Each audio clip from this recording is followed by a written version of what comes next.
Hi guys, Forgotten Wolf here, and welcome to part 6 of my Robert's Rebellion miniseries celebrating Game of Thrones' 15th anniversary.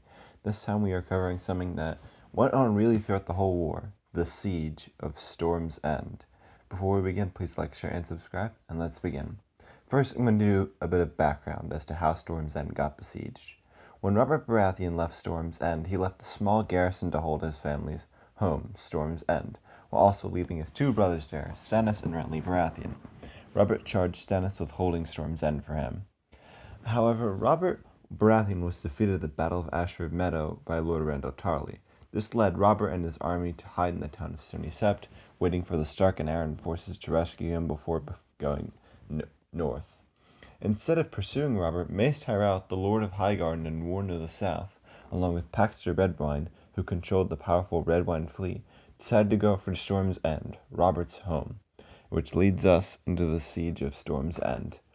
They decided to besiege the castle. It was a gamble, as if the rebels won, the Reach could withdraw their forces with minimal losses. However, if the rebels lost, the Reach could take Storm's End and kill Robert's brothers, or simply hand them over to Mad King Aerys. If Storm's End were to fall, it would be a massive blow to Robert Baratheon, as we saw in Robb Stark in the War of the Five Kings. If you lose your family's seat of power, it would make your bannermen a lot less likely to follow you, which for Robert, the main people that would question him would be the Riverlands and the Stormland lords. Stannis knew this, which is why he did every expense to try and hold the castle.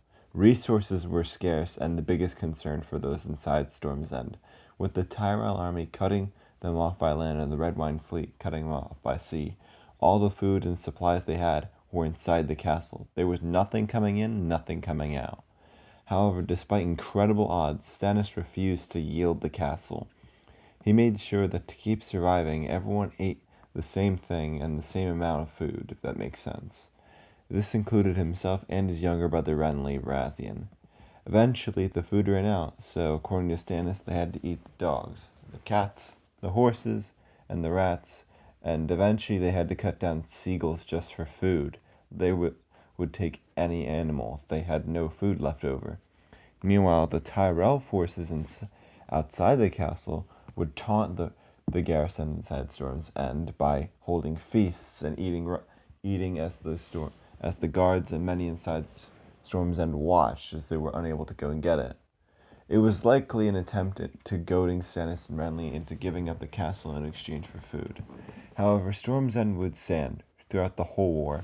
Stannis was prepared to make the people inside Storm's End eat the bodies of their dead, which would be resorting to cannibalism in order to keep the castle standing. The Baratheons were iron. They would not give up their home, no matter what the cost was. However, fortunately for them, cannibalism would not be needed, as Davos Seaworth, a smuggler by sea, managed to slip past the Redwyne fleet and get into Storm's End carrying onions and salted fish from King's Landing that he'd clearly stolen. They were saved, and the hardest part of the siege had passed, as now they had food that could keep them going and last them the whole of the war. For now, they were safe.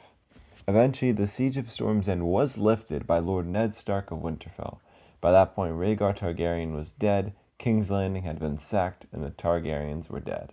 This made the Tyrell forces besieging the castle lift the siege and bend the knee to Robert Baratheon. The Tyrells did have to pay for reparations and other gold, but they already had a lot of that already. It was effectively a slap on the wrist.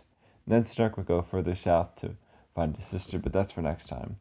In the aftermath of the Siege of Storm's End, there would actually be a lot that happened. Robert and Stannis actually had a rift growing between them.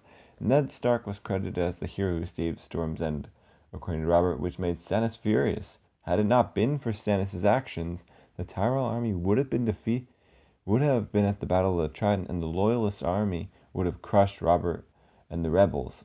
Stannis did, however, earn Robert's trust, though I don't know where I was going with that, but Robert sent Stannis to capture Dragonstone and the two last Targaryens, Viserys and Daenerys.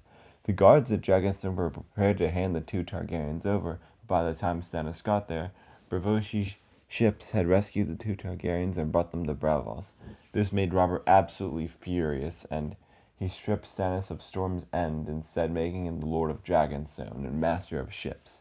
Robert Although it seems like he was furious, he actually did this because he needed someone strong to hold that ancient Targaryen stronghold, as there were many houses that answered to Dragonstone that were Targaryen loyalists, houses like Velaryon and Celtigar. And Stannis had proven himself a capable commander and leader, and he earned Robert's trust in that. In Robert and Stannis' absence, Renly was made the Lord of Storm's End and promised Master of Laws when he came of age. As for Davos Seaworth, his case was complicated. On one hand, he had saved the castle by bringing them food, but on the other hand, he had broken the law via smuggling. King Robert Baratheon, as he was known now, let Stannis deal with Davos, to which Stannis took 2 of Davos' fingers. In exchange, he made Davos a knight, as Davos would be called the Onion Knight for many years. Davos also entered Stannis' service. But for Stannis, missing out on Storm's End really made his opinion of Robert south, as he felt slighted. He felt like Storm's End was owed to him, and he was the second son. He felt like he should have been given Storm's End, and Renly should have been given Dragonstone. But I mean, I can't really blame Robert for that, and I can't blame Stannis for being mad either. The Siege of Storm's End would be a crucial event in Robert's rebellion. This single siege arguably won Robert the war, as the siege kept the Rhys forces tied up down south thanks to Stannis Baratheon. They were unable to contribute to the Battle of the Trident, which decided the war in favor of the rebels. And like I said earlier, had the Reach forces captured Storm's End and got to the Trident, that would have been game, set, and match, and the rebels would have lost. Stannis also gained a huge reputation as one of the best commanders alive in Westeros, and Stannis the Manus, as he would be known.